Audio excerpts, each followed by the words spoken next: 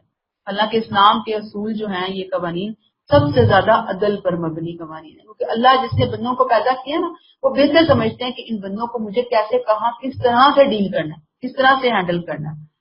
اور یہ قانون جو ہے نا، لوگوں کو کی نفسیات کو سامنے رکھ کر اللہ تعالیٰ نے بنائے ہیں.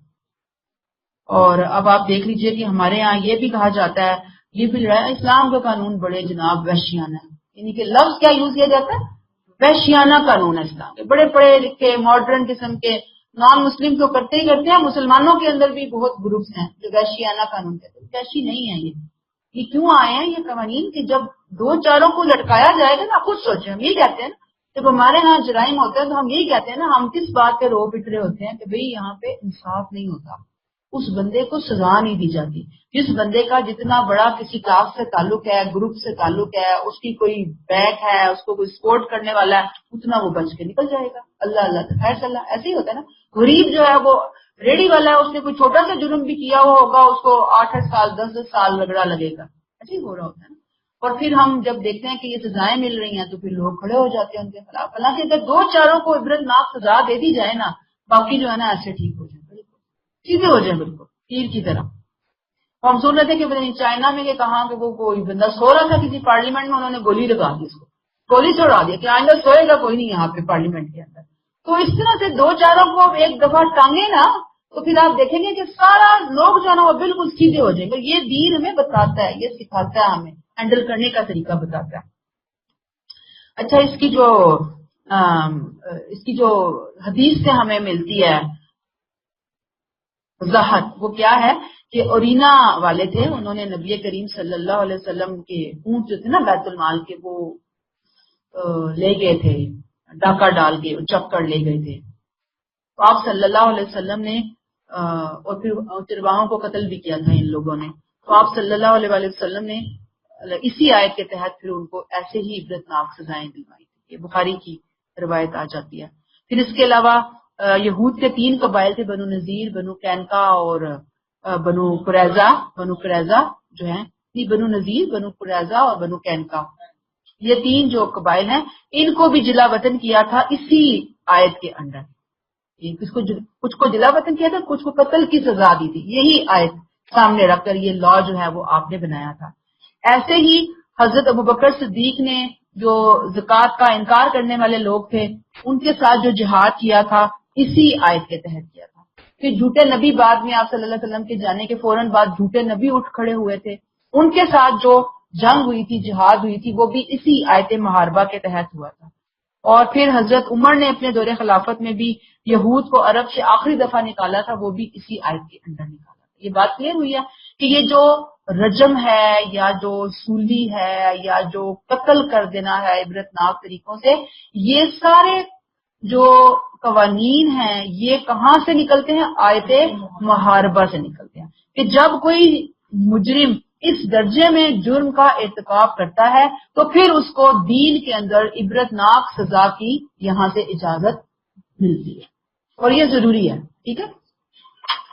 آیت نمبر 36 نہیں 33 ہو گیا تھا، 34. الا الذین تابوا من قبل ان تقدروا علیہم، ہاں جو لوگ تمہارے قابو میں آنے سے پہلے توبہ کر لیں. سو ودن بریکٹ ان پر زیادتی نہ کرو، بریکٹ کلوز. اچھی طرح سمجھ لو کہ اللہ بخشنے والا ہے اور اس کی شفقت ابدی ہے. یعنی گورنمنٹ کے، قانون کے، پولیس کے ایکشن لینے سے پہلے یعنی کہ ایکشن لے لیا، ایکشن لینے سے پہلے اس طرح کے مجرم اگر آگے بڑھ کر خود قانون کے حوالے کر دیں تو پھر ان سے عام مجرموں والا معاملہ کیا جائے گا، سخت معاملہ نہیں کیا جائے گا. اگر ان کے ہاتھوں شہریوں کے حقوق تلف ہوئے ہیں، لوگوں کی جان مال کی زیادتی ہوئی ہے ان کے ہاتھوں، تو اس کی تلافی کروانے کی کوشش کی جائے گی حد الامکان. اور پھر اللہ کہتے ہیں کہ فَاعْلَمُوا، جان لو، ان اللہ غفور الرحیم، کہ قابو میں آنے سے پہلے ہی توبہ اور اصلاح کرنے کی گنجائش ہے. اور پھر جب کوئی کر رہا ہے توبہ تو پھر حکومت کے لیے کوئی انتقامی کارروائی جائز نہیں ہے۔ فَاعْلَمُوا أَنَّ اللَّهَ غَفُورٌ رَحِيمٌ، خدا غفور الرحیم ہے۔ دیکھیں خدا غفور الرحیم ہے، کوئی اس سے غلط مطلب نہ لے۔ وہ کب غفور الرحیم ہے؟ پکڑ سے پہلے توبہ اصلاح کرنے والوں کے لیے غفور الرحیم، باقیوں کے لیے تو پھر وہ سخت سزا دینے والا ہے۔ آیت 35، یا ایھا الذین آمنوا اتقوا اللہ ودن بریکٹ، یہ اللہ کی شریعت ہے، اس کے بارے میں بریکٹ کلوز، اے ایمان والو اللہ سے ڈرتے رہو، اتقوا اللہ وابتغوا الیہ الوسیلہ، اس کا تقرب ڈھونڈو، وسیلہ تقرب ڈھونڈو، اس کی راہ میں جہاد کرو تاکہ تم فلاح پاؤ، تاکہ تم فلاح پاؤ۔ آئے ہم دیکھیں گے کہ مسلمانوں کو پہلے کیا حکم دیا اس آیت کے، مسلمانوں سے خطاب آ رہا ہے، اللہ کی باؤنڈری والز کا خیال رکھو، حدود اور قیود کا خیال کرو، پھر اللہ کا قرب تلاش کرنے کی کوشش کرو، اور قرب تلاش کرنے میں لگے رہو، یعنی تلاش کرنے کی کوشش کرو اور تلاش کرتے رہو۔ یہی چیزیں ہیں جو اللہ کے ہاں کام آنے والی ہیں، اس کا قرب دلانے والی ہیں، آخرت میں اللہ کی پکڑ سے بچانے والی ہیں۔ اور جو لوگ ان چیزوں سے محروم ہو گئے، کن چیزوں سے محروم ہو گئے؟ یہ جو بھی ہم نے آیت دیکھی ہے نا، اتقوا اللہ سے، اتقوا سے، وابتغوا الیہ الوسیلہ سے، جاہدوا فی سبیلہ، تین کام ہیں۔ جو ان سے محروم ہو گئے پھر دنیا کی کوئی چیز ان کو آخرت کے عذاب سے چھڑا نہیں سکتی۔ اتقوا اللہ، تقوی، تقوی کیا ہے؟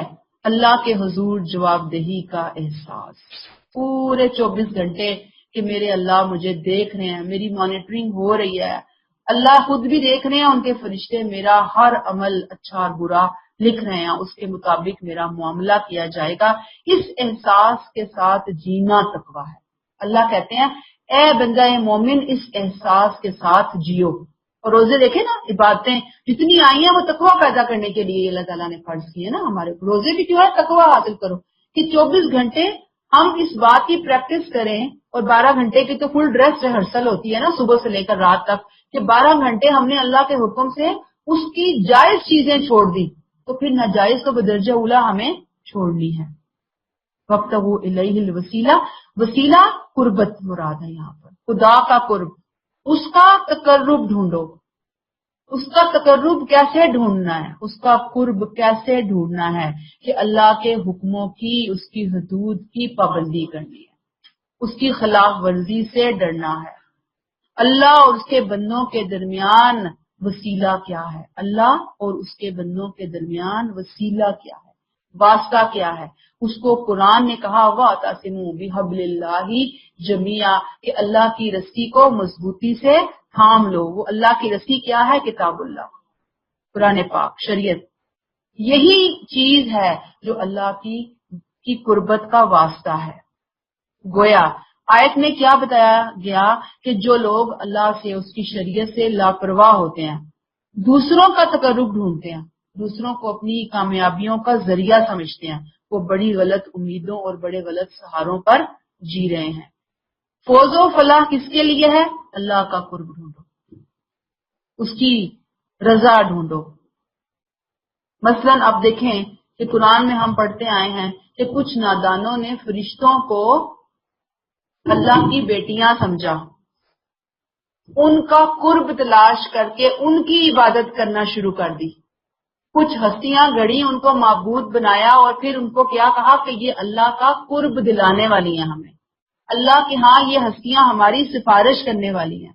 تو اب آپ دیکھ لیجئے کہ وہ ہستیاں، وہ فرشتے جو خود ہر لمحے اللہ کا قرب تلاش کرنے والے ہیں، ہر لمحے اللہ سے ڈرنے والے ہیں، لوگوں نے انہیں کیا بنا دیا؟ اللہ کا قرب حاصل کرنے کا ذریعہ بنا دیا۔ تو اللہ نے کہا کہ نہیں، اللہ کا قرب کیسے حاصل کرنا؟ اس کے احکامات اور اس کی شریعت کو فالو کر کے اللہ کا قرب حاصل کیا جا سکتا ہے۔